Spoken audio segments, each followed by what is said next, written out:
Part 1. I visited my friend Sherlock Holmes on the second morning of Christmas. When I arrived, he was sitting in front of the fire, wearing his purple dressing gown. Next to the sofa was a wooden chair, and on the chair was a dirty old hat. A magnifying glass and a forceps were on the chair, so the hat was probably part of one of Holmes's investigations. "You are busy," I said. "Perhaps I interrupt you." Not at all, he replied, and indicated the hat. The problem is very simple, but it is still interesting and maybe even instructive. I sat down in an armchair and warmed my hands in front of the fire because it was very cold outside. "I imagine," I said, "that this hat is connected with a terrible crime." No crime, said Sherlock Holmes, laughing. It is only one of those strange things that happens when 4 million human beings live within the small area of a city. With so many people, every imaginable combination of events is possible, and sometimes you can find a problem that is striking and strange, but not criminal. Do you know Peterson, the commissionaire? Yes. This trophy belongs to him. It is his hat? No. He found it. Its owner is unknown. Look at it carefully, and not as a dirty old hat, but as an intellectual problem. It arrived here on Christmas morning, together with a good fat goose. That goose is probably cooking at Peterson's house at this very moment. These are the facts. About 4 o'clock on Christmas morning, Peterson was returning from a party along Tottenham Court Road. In front of him, he saw a tall man carrying a white goose. Then he saw some men attack the tall man. One of the attackers knocked his hat off, so the man lifted his walking stick to defend himself. But when he lifted the stick, he broke a shop window by mistake. Peterson ran to help the man, but when the man saw Peterson with his commissionaire uniform, he thought he was a policeman, and he ran away, and so did the attackers. Peterson was there all alone, with the hat and the goose. Of course, Peterson then returned the goose to its owner, I said. No, replied Holmes. That is the problem. It is true that "For Mrs. Henry Baker" was written on a small card attached to the leg of the goose, and that the initials H.B. are written on the lining of the hat. But there are thousands of Bakers and hundreds of Henry Bakers in London. What then did Peterson do? He brought both the goose and the hat to me on Christmas morning, because he knows that I am interested in even the smallest problems. I kept the goose until this morning, and then I gave it to Peterson to cook for dinner. Did the man who lost the goose put a notice in the newspaper? No. Then how can you discover who he is? I asked. From his hat, replied Holmes. You are joking. What can you learn from this dirty old hat? Here is my magnifying glass, replied Holmes. You know my methods. Look at the hat and see what you can discover about the identity of the man. I picked up the hat and looked at it carefully. It was a very ordinary, round, black hat. It was very worn, and inside I could see the initials H.B. There was a hole in the brim for the hat securer, but the elastic was missing. It was very dusty and spotted in several places, but the owner had tried to cover these spots with black ink. I can see nothing, I said, and gave the hat to Holmes. On the contrary, Watson, you can see everything, but you do not reason with what you see. Then please tell me what you can deduce from this hat, I said. Well, said Holmes, as he looked at the hat carefully. I can see that the man was highly intellectual, and that 3 years ago he had enough money, but recently he has had difficulties with money. He had foresight in the past, but much less now, which means he has some problem, probably drink. This is probably the reason why his wife has stopped loving him. My dear Holmes, He has, however, kept some self-respect, continued Holmes. He stays at home and goes out very little. He is totally out of training, is middle-aged, has grey hair which has been recently cut, and he uses lime cream. These are the main facts. Also, I do not think he has gas lighting in his house. You are certainly joking, Holmes. Not at all. Don't you understand how I inferred these things? I am certain that I am very stupid, I replied, but I can't follow your reasoning. For example, how did you deduce that this man was an intellectual?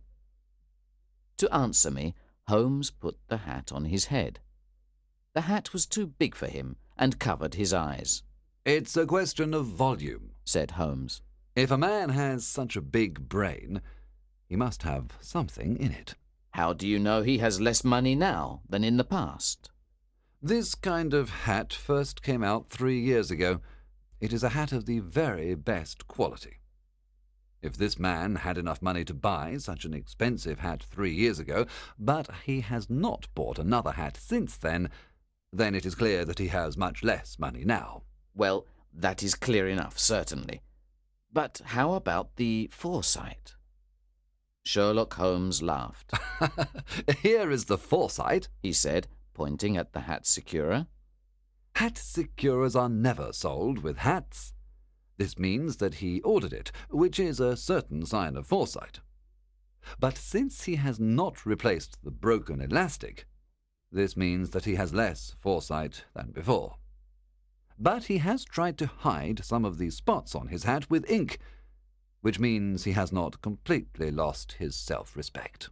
Your reasoning is certainly very good, I said.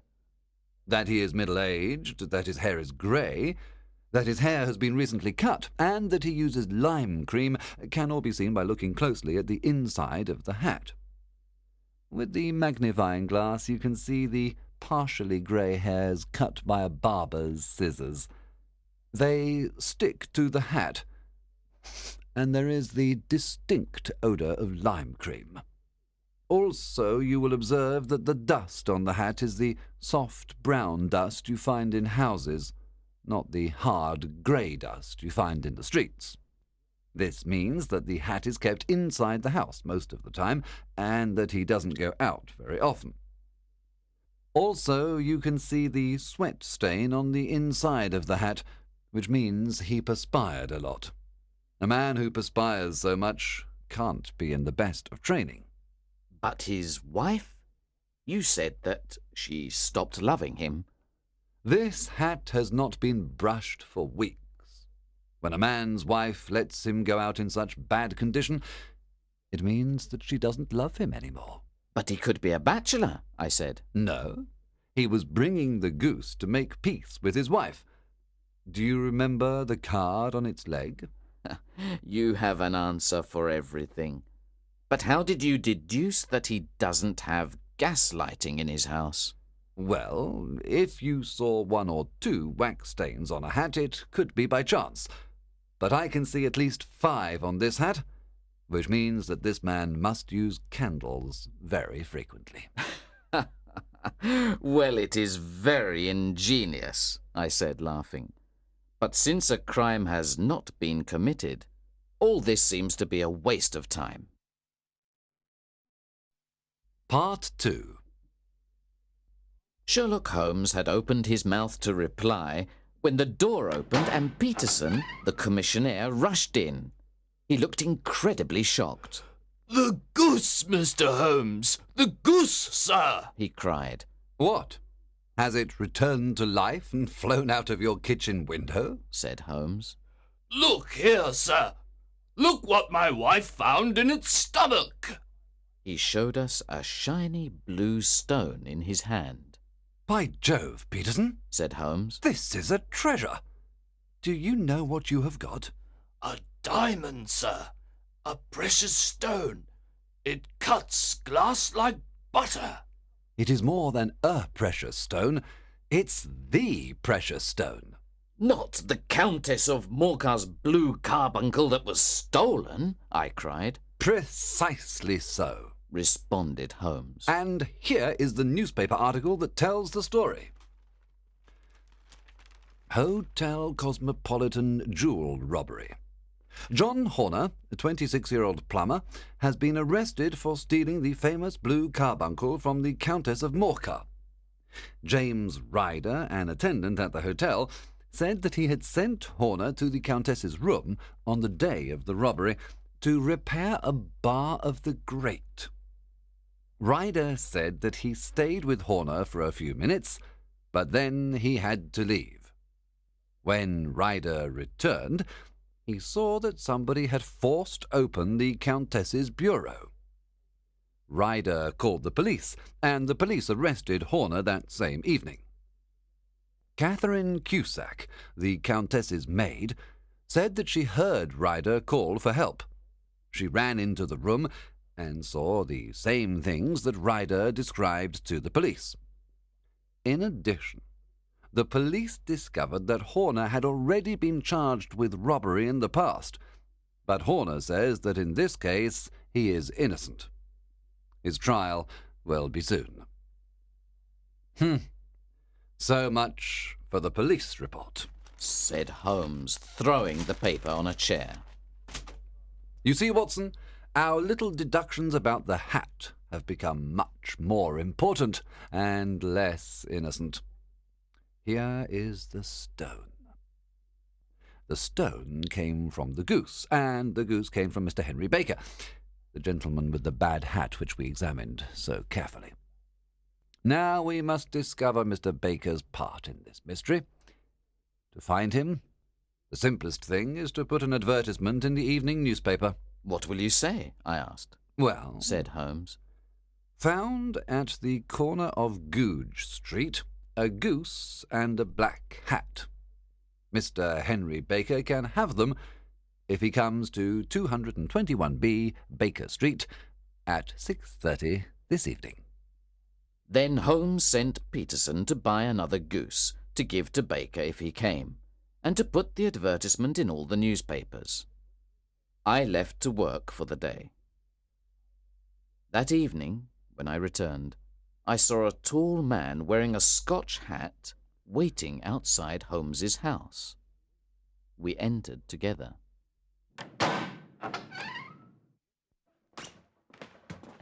Mr. Henry Baker, I believe, said Holmes when he saw us. Please sit by the fire and get warm. Ah, Watson, you have come at the right time. Is that your hat, Mr. Baker? Yes, sir. That is certainly my hat. We have kept your things, said Holmes. but we had to eat the goose. You ate it? Said our visitor with excitement. Yes, it was going to go bad, but I bought you another goose. It is over there, and I think it is just as good. Oh, certainly, certainly, answered Mr. Baker with relief. Of course, said Holmes. We have the feathers, legs, and stomach of your bird, if you want them. The man laughed loudly. Perhaps I could keep them to remember my adventure, but no, I don't need them. Thank you, but I will take this goose and go. There is your hat, then, and there is your bird, said Holmes. By the way, could you tell me where you got your goose from? It was a splendid bird, and I would like to get another one like it. Certainly, sir, said Mr. Baker. I got it at the Alpha Inn near the museum. You see, the owner of the inn, Mr. Windigate, started a goose club. Each week we gave him a few pence, and then at Christmas we received a goose. After this, Mr. Henry Baker picked up his hat and goose and left. So much for Mr. Henry Baker, said Holmes when Baker had gone. We decided to go immediately to the Alpha Inn to investigate the goose. At the Alpha Inn, we discovered that the goose had come from a salesman called Mr. Breckinridge in Covent Garden. So, once again, Holmes and I put on our coats and walked to Covent Garden to talk to Mr. Breckinridge. Remember, said Holmes as we walked to Covent Garden, at one end of this chain of events we have a simple goose. But at the other end of the chain, there is a man who will go to prison for 7 years if we cannot show that he is innocent. We soon found Mr. Breckinridge's stall, and Holmes asked him about his geese. I was surprised when Mr. Breckinridge replied angrily to Holmes's questions. I have had enough. I am tired of people asking me, where are the geese, and who did you sell the geese to, and how much money do you want for the geese? Enough! With a little bit of difficulty, Holmes finally got the information we needed. The geese had come from Mrs. Oakshott, 117 Brixton Road. We were walking away when we heard shouting from Mr. Breckinridge's stall. We turned round and saw a little man in front of the stall. I've had enough of you and your geese. If you come here again, my dog will attack you, shouted Mr. Breckinridge at the little man. The little man started walking away, and Holmes and I went after him. Holmes put his hand on the man's shoulder. The little man turned around and looked frightened. He said, "Who are you? What do you want?" Excuse me, said Holmes, but I heard you talking to the goose salesman, and I think I can help you. You? Who are you? How could you know anything about the matter? My name is Sherlock Holmes. It is my business to know what other people don't know. But do you know anything about this? Excuse me, I know everything about this. You are trying to find some geese, which were sold by Mrs. Oakshott of Brixton Road to a salesman called Breckinridge, who then sold them to Mr. Windigate of the Alpha Inn, who then gave one of them to a member of his goose club called Mr. Henry Baker. You are the man I wanted to meet, said the little man, whose name, as we then discovered, was John Ryder. Yes, John Ryder, the man who had called the police to report the stolen blue carbuncle. We then returned to Holmes's house to discuss the matter in front of a warm fire. Here we are, said Holmes happily as we entered his room. Now, do you want to know what happened to those geese? Yes, sir, replied Ryder. But you really want to know what happened to that goose, the white one, with a black bar across its tail? Ryder shook with emotion. Oh, sir, he cried. Where did it go? It came here. Here? Yes. And it was an incredible bird. I'm not surprised that you want to find that goose. It laid an egg after it died, the brightest little blue egg that you have ever seen. I have it here in my museum.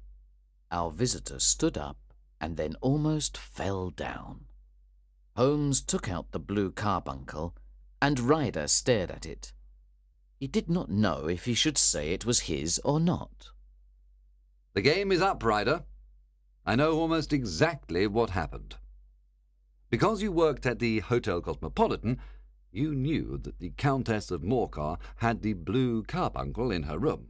It was the Countess's maid, Catherine Cusack, who told me about it. I see, continued Holmes. So you and Catherine Cusack broke the grate in the Countess's room so that Horner had to come and repair it. You knew that Horner had had a part in a robbery before, so that he would be blamed for this one. Then, when Horner had finished repairing the grate, you called the police and the unfortunate man was arrested. You then... Ryder threw himself onto the rug and held on to Holmes's knees. For God's sake, have mercy! Think of my father! Think of Mother! It would break their hearts! Get back into your chair, said Holmes sternly. It is easy to say that now, but you did not think of this poor Horner before. I will go away, Mr. Holmes, and without my testimony, Horner will be free. We will talk about that next. said Holmes. And now tell us how the blue carbuncle came into the goose, and how the goose came into the open market. Tell us the truth, because that is your only chance not to go to prison. Ryder moved his tongue over his dry lips and began his story. I will tell you exactly what happened. After I had the blue carbuncle, I was terrified. I did not know where to go. I thought I saw the police everywhere. Finally, I decided to go to my sister's. My sister married a man called Oakshott and lives on Brixton Road, where she fattens geese for the market. When I arrived, she asked me what was wrong. I told her that I was upset about the robbery at the hotel. I then went out into the backyard where the geese are and smoked a pipe. I had a friend called Maudsley who had been in prison. He had told me how thieves sold stolen property, so I decided to go to him with the blue carbuncle. However, I did not know how I could carry the blue carbuncle to his house. Then I had the idea to force one of the geese to swallow the stone. My sister had told me that I could have one of the geese for Christmas. So I caught one of the geese, a big white one with a barred tail, and forced open its beak and pushed the stone in with my finger. The goose then swallowed the stone. Then I told my sister that I wanted my Christmas goose then. She thought it was a bit strange, but in the end she said I could have the goose. Unfortunately, while I was talking to my sister, the goose escaped and went in the middle of the flock with the other geese. I caught it again, killed it, and took it to my friend Maudsley. I told him the story. We then cut open the goose, but we could not find the stone.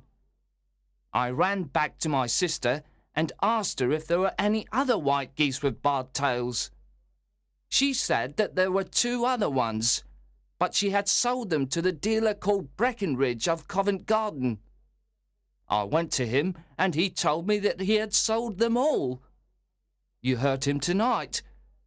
Now I will be considered a thief, and I have not even touched the blue carbuncle. God help me! There was a moment of silence, and then Holmes got up and opened the door. Get out! Shouted Holmes. What, sir? Oh, thank you! Cried Ryder. No more words. Get out! And there were no more words. Ryder ran out of the room and out of the house. After all, Watson, Said Holmes, reaching for his pipe. if the police can't catch their own criminals, I don't have to do it for them. Also, this Ryder will never commit another crime again. He is too frightened. Besides, this is the season of forgiveness. Chance has given us an incredibly interesting little problem, and its solution should satisfy us. And now, Doctor, we shall begin another investigation, in which a bird is also the most important part. Our dinner.